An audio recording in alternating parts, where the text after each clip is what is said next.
लालची चूहा और होशियार बलि। एक सरसब्ज और खूबसूरत गांव में चंचल नाम का एक चूहा रहता था। वो बहुत लालची था और हर वक्त खाने की चीज़ें जमा करने के बारे में सोचता रहता था। इसी गांव में एक होशियार बलि शरी भी रहती थी, जो हमेशा चूहों को पकड़ने के तरीके ढूंढती रहती थी। एक दिन चंचल को एक पुरानी हवेली में एक बड़ी रोटी नजर आई। वो खुशी से उछलने लगा और सोचा, अगर मैं ये पूरी रोटी ले जाऊं तो कई दिनों तक मुझे खाने की फिक्र नहीं होगी। चंचल ने रोटी को दांतों में दबाया और तेजी से अपने बिल की तरफ दौड़ने लगा, मगर रोटी इतनी बड़ी थी कि शरी ने मौका देखकर कहा, अरे चंचल भाई, ये रोटी तुम अकेले कैसे खाओगे?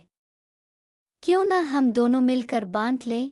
चंचल लालची था, वो बोला, नहीं नहीं, ये तो मेरी है, मैं किसी के साथ नहीं बांटूंगा। बलि ने एक चालाकी भरा मुस्कुराहट की और कहा, अच्छा, अगर तुम्हें ये रोटी ले जाने में मुश्किल हो रही है तो मैं तुम्हारी मदद कर सकती हूँ। तुम मुझे थोड़ा सा हिस्सा दे दो, मैं तुम्हें ये बाहर निकालने में मदद दूंगी।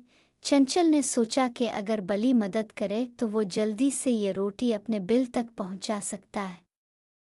इसने हामी भर ली।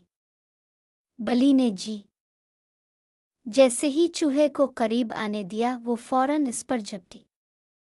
मगर चंचल भी तेज था, वो अपनी जान बचाने के लिए रोटी छोड़कर एक छोटे सुराख में घुस गया।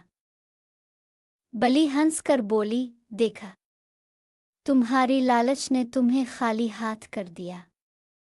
अगर तुमने अक्ल से काम लिया होता तो रोटी का कुछ हिस्सा ज़रूर खा सकते थे। चंचल बहुत शर्मिंदा हुआ और खुद से वदा किया कि आइंदा कभी भी लालच नहीं करेगा।